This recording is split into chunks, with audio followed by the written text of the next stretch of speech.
मान भी हमारे साथ जुड़े हुए हैं, अब उनकी तरफ रुख कर लेते हैं। हेमंत जी हमारे साथ जुड़े हुए हैं, अजीत जी हमारे साथ जुड़े हुए हैं। अजीत जी, आपका क्या सोचना है? कोशिश ये जो की जा रही है अभी परिवार आईडी जिसको लेकर हम चर्चा कर रहे हैं, और अब ये है तो पुराना ही, लेकिन इसे दोबारा से कहा जा रहा है कि बाकी जो छूटे हुए हैं उन्हें भी जोड़ा जाए। 360 करोड़ परिवार जिन्हें खाद्यान्न मिल रहा है, लेकिन 15 करोड़ ऐसे परिवार हैं जो मुफ्त खाद्यान्न ले रहे हैं, और भी कई सारे लोग हैं जो छूट गए हैं, वंचित हैं। अजीत जी, अजीत जी आवाज मिल रही है आपको मेरी? अजीत जी को आवाज नहीं मिल रही। हेमंत जी, यही सवाल आपसे, क्या सोच रहे हैं आप? सरकार की जो कोशिश है परिवार आईडी, इसे किस तरह से आकलन कर रहे हैं? आपका क्या इस पर सोचना है? मेरा तो बिल्कुल स्पष्ट विचार है जी। केंद्र सरकार की 2014 के बाद से लेकर के 2024 तक और उत्तर प्रदेश सरकार का 7 साल का कार्यकाल, केवल लोगों को लाइन में लगा दीजिए, लोगों को व्यस्त रखिए कि वो जो जनता के मूलभूत सुविधाओं की चीजें हैं उन पर अपना ध्यान ना लगा पाए। अभी थोड़े दिन पहले सहारा इंडिया का एक बहुत बड़ा प्रोपेगेंडा खेला गया, सभी जिलों में फॉर्म भरवाए गए कि साहब सहारा इंडिया का पैसा मिल जाएगा, सहारा इंडिया का पैसा मिल जाएगा। पूरा चुनाव निपट गया, सहारा इंडिया का 1 रुपया किसी के खाते में कभी नहीं पहुंचा। इससे पहले अब मैं आपको बात बताता हूं कि देखिए, आधार कार्ड का विरोध करने वाले आज आधार कार्ड से लिंक कर रहे हैं, यह भी बड़ी बात है।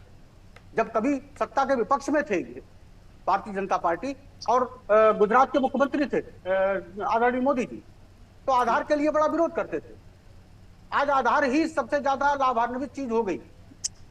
मेरा केवल इतना कहना है कि जो जनता की समस्याएं हैं उनको ध्यान दें, उससे तो कुछ भारतीय जनता पार्टी का और उत्तर प्रदेश की जनता का भला हो पाएगा। आप सोचिए कि इस तरीके से लाइन में लगा करके आप कर लेंगे, इससे कोई बेनिफिट होने वाला नहीं है। अब मैं दूसरी बात कहूंगा कि 360 करोड़ की बात आ रही है, उसमें 15 करोड़ लोगों को आज भी राशन उपलब्ध नहीं हो पा रहा, आप ही के द्वारा कहा गया।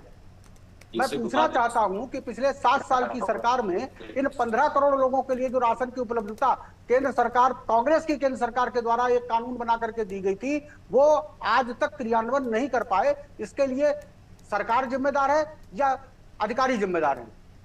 जो अपात्र लोगों को सेवाएं मिली, उसके लिए सरकार के नीचे बैठे हुए कर्मचारी सरकार के अंकुश न लगाने के कारण अगर वो लाभान्वित नहीं हो पाए और गलत लोग लाभान्वित हो गए, तो ये जिम्मेदारी भी सरकार की बनती है। 7 साल की सरकार में उन्होंने किया क्या? आज वो फिर वो लाइन में लगा करके कि साहब अपना फैमिली आईडी, अरे परिवार न्यायालय, सॉरी परिवार रजिस्टर की नकल तो पहले ब्लॉकों पे भी होती थी साहब, आज भी होती है, तो सब ऑनलाइन हो रहे हैं, डेटा है, तो कोई नई चीज थोड़ी ना है। केवल और केवल सरकार का कार्य केवल इतना रह गया है कि लोगों को भ्रमित करते रहो, लाइन में लगाते रहो। आपका कहना है इस आईडी को बनाने के पीछे मकसद है फिर से लाइन में लगो? बिल्कुल लाइन में लगने की बात है, ठीक, बिल्कुल लाइन में लगना। अभी थोड़े दिन पहले मैंने अभी सहारा इंडिया का जो आपको बताया, बिल्कुल अभी अरे लाखों लोगों की संख्या में लोग जो है वो कलेक्ट्रेट कैंपस में जाकर के और अपने फार्म जमा कर रहे थे। उनके फार्म क्या हुए, जमा हुए नहीं हुए, लोगों ने 500-500 रुपए देकर के फार्म भरवा करके जमा किए, उसके पास से पैसे चले गए और आज तक उनको 1 पैसा नहीं मिला। सरकार की जो सोच है वो अंदर कुछ है और बाहर कुछ है। अगर स्पष्ट नीति से कार्य करेंगे तो लगातार कार्य करते रहे तो उससे कुछ जनता का भला हो पाएगा, लेकिन अगर अंतर मन में कुछ और बाह्य मन में कुछ और, तो कभी जनता का फायदा नहीं होगा, लाभ नहीं। ठीक है, हमारे साथ